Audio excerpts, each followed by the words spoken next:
Hello everyone, आज है 3 मई और आज इस वीडियो में हम बात करने जा रहे हैं ऊर्जा ग्लोबल के बारे में और यूको बैंक के बारे में। दोनों ही कंपनियों के कल नतीजे आए हैं और नतीजे के बारे में बातचीत करेंगे। साथ में ये भी डिस्कस करेंगे कि दोनों में खरीदारी के मौके हैं भी कि नहीं, और बनेंगे तो कहाँ पर बनेंगे, लॉन्ग टर्म का आउटलुक क्या हो सकता है। ऊर्जा ग्लोबल छोटी सी कंपनी है, 2% की गिरावट है और ये गिरावट एक्चुअली में आज वर्थ भी है, मतलब आनी चाहिए थी, क्योंकि रिजल्ट्स देखा जाए तो अच्छे नहीं आए हैं। काफ़ी ख़राब रिजल्ट्स उन्होंने रिपोर्ट किए हैं, जिसकी वजह से ये गिरावट है। पिछले एक महीने में अगर हम देखें ऊर्जा ग्लोबल तो एक झटके में गिरा ज़रूर था, और अभी भी अगर आप देखो तो धीरे धीरे करके नीचे की तरफ ही जाता नज़र आ रहा है।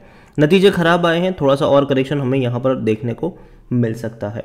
ऊर्जा ग्लोबल के बारे में अगर हम बात करने जाए तो रिजल्ट जो आए हैं उसमें प्रॉफिट उनका 9,23,000 रुपये का प्रॉफिट हुआ है, जो कि बहुत कम है। अगर मैं इसको कंपेयर करूं पिछले क्वार्टर से, तो इस बार अगर आप देखोगे तो 11 करोड़ का इनका इनकम हुआ है, जो इससे पहले के क्वार्टर में 10 करोड़ था। तो 7.5% का जंप ज़रूर आया है इनकम में, लेकिन दिक्कत आई है प्रॉफिट्स में। प्रॉफिट मुश्किल से 9 लाख रुपए का हुआ है, जो इससे पहले के क्वार्टर में 60 लाख रुपए का था, मतलब 85% की गिरावट है। लेकिन अगर पिछले साल से कंपेयर करें तब हालत ख़राब है। तब अगर आप देखोगे तो इनका जो इनकम था ना वो 40 करोड़ का था, तो इनकम में भी गिरावट आई है, और इवन देखा जाए तो इनके प्रॉफिट्स में भी गिरावट आई है। तो गिरावट पिछले साल से कंपेयर करो या पिछले क्वार्टर से कंपेयर करो, काफ़ी बड़ी गिरावट है। और सिंपल सी बात है, इनके मार्जिन बहुत कम हो रहे हैं, बहुत कम।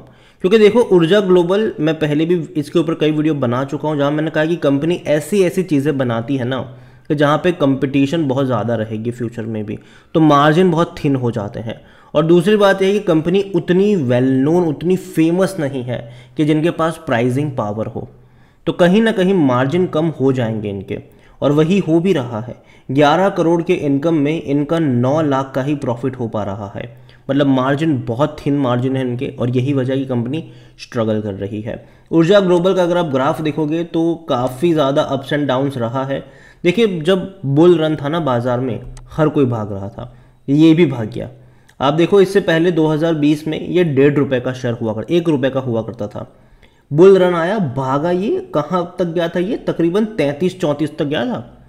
उसके बाद लगातार गिर रहा है, क्योंकि जाहिर सी बात है जब बुल रन होता है तो ऐसे शेयर में काफ़ी ज़्यादा कह सकते हो कि ऑपरेटर गेम खेलते हैं, और ऐसा यहाँ पर भी हुआ था। लोगों ने बड़ी बड़ी क्वांटिटी खरीद के बैठे ऊपर के लेवल पर, लेकिन मैंने पहले भी तब भी कहा था कि देखो, कंपनी ऐसी कोई प्रोडक्ट नहीं बनाती है जो मतलब काफ़ी एक्स्ट्रा ऑर्डिनरी प्रोडक्ट हो इनकी, ठीक है। अभी बीच में भैया इलेक्ट्रिक व्हीकल्स में इलेक्ट्रिक बाइक वगैरह, कार वगैरह थे, लेकिन मैंने कहा था कि देखो बिकने वाली नहीं है इनकी वो प्रोडक्ट, क्योंकि बड़े बड़े प्लेयर खा जाएंगे इनको। तो वहाँ पर जो जा रहे थे वो अप्रोच गलत था। और दूसरी बात, अगर आप देखो तो लगातार गिर रहा है इनका शेयर, और अभी भी डाउनवर्ड ट्रेजेक्ट्री है यहाँ पर। और ऊर्जा ग्लोबल, अगर मैं इसका पी रेशियो देखूँ तो अभी भी वो 210 का है, महंगा है ये, 52 का सेक्टर पी है इसका। तो आप समझ लो कि देखने में लगता है 7 रुपये, लेकिन हमें ये भी देखना होगा कि 2020 में ये 1 रुपये का था, तो वहाँ से ये भाग कर गया, अब वापस वहीं पे श्रिंक हो रहा है जहाँ से इसकी शुरुआत हुई थी। तो ये नीचे की तरफ जा रहा है, और थोड़ा सा और करेक्शन दिखाएगा ये आपको आने वाले दौर में। तो अगेन, भले ही आपको ललचाएगा ये शेयर 6 रुपये पर, 5 रुपये पर, लेकिन अवॉइड करना, जल्दबाजी मत करना यहाँ पर, वरना फंस जाओगे ऊर्जा ग्लोबल में। अगर मैं इनके शेयर होल्डिंग पैटर्न की तरफ भी जाऊँ तो शेयर होल्डिंग पैटर्न में आप देख सकते हो कि प्रमोटर के पास क्या है, 28.65% की होल्डिंग प्रमोटर के पास है, और प्रमोटर लगातार इस तेजी का फायदा उठाकर बेच रहे हैं। 31.97% थी इनके पास, प्रमोटर के पास, जून 2022 में।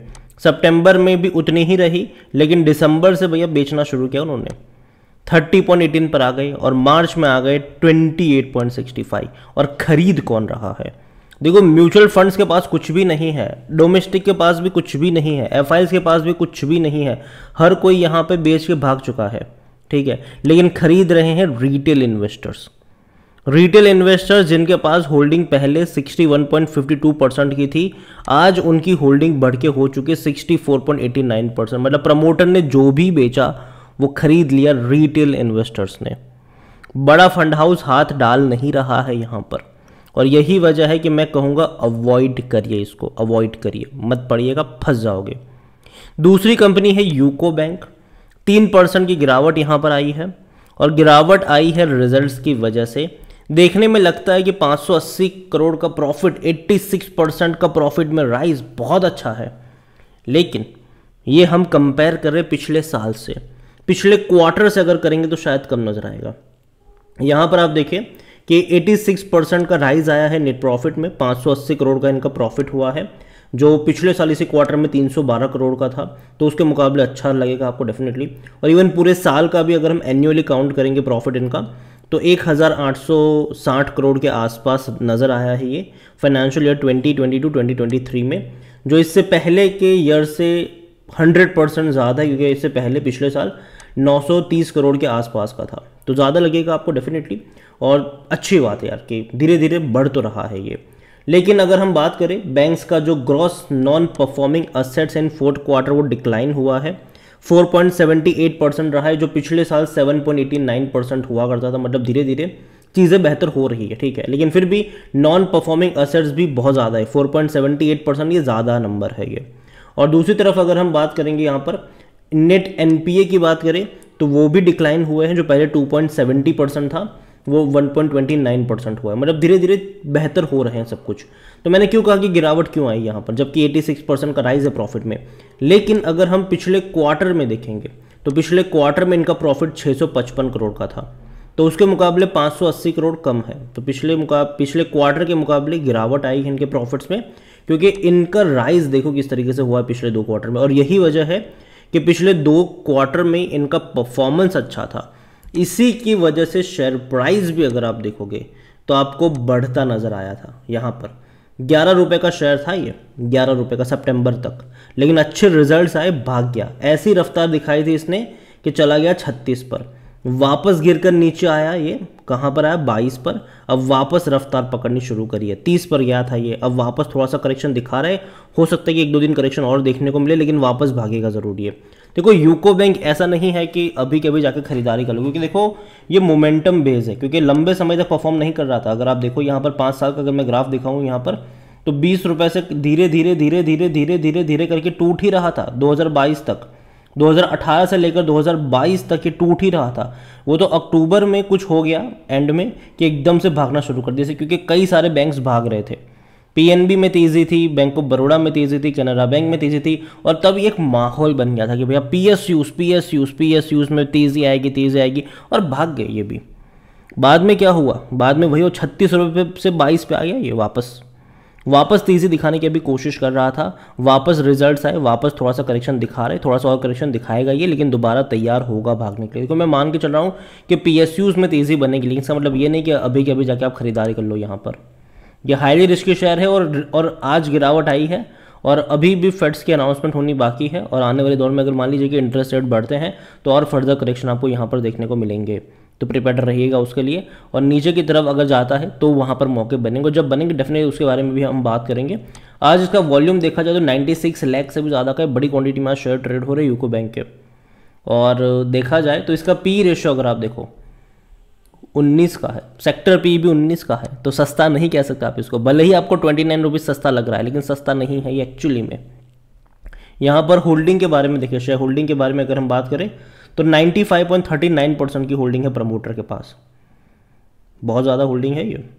म्यूचुअल फंड के पास 0.13% है, 1.25% डोमेस्टिक इंस्टीट्यूशन के पास है, 0.16% एफआईएस के पास है। अच्छी बात है कि बड़े बड़े फंड हाउस के पास एटलीस्ट होल्डिंग तो है। रिटेल और अदर की मिलाकर 3.07% की होल्डिंग है, जिनमें से रिटेल इन्वेस्टर्स 2.16% की होल्डिंग लेकर बैठे हुए हैं। ओवरऑल मैं कहूँगा यूको बैंक में कि अगर है तो रखे रहो, लेकिन जहाँ तक बात है फ्रेश बाइंग की, मेरे हिसाब से मैं इंतज़ार करूँगा 20 से 25 रुपये की रेंज का। अगर वहाँ पर जाता है तो रिस्क लिया जा सकता है, बाकी मर्जी आपकी है। वीडियो को यहीं पे एंड करूँगा। पसंद आया हो तो लाइक करो, शेयर करें। चैनल अगर आप पहली बार आए तो प्लीज़ सब्सक्राइब करें। और ऊर्जा ग्लोबल या फिर यूको बैंक दोनों के बारे में आप क्या सोचते हैं वो भी आप मुझे कमेंट में लिख के बता सकते हैं। Thank you.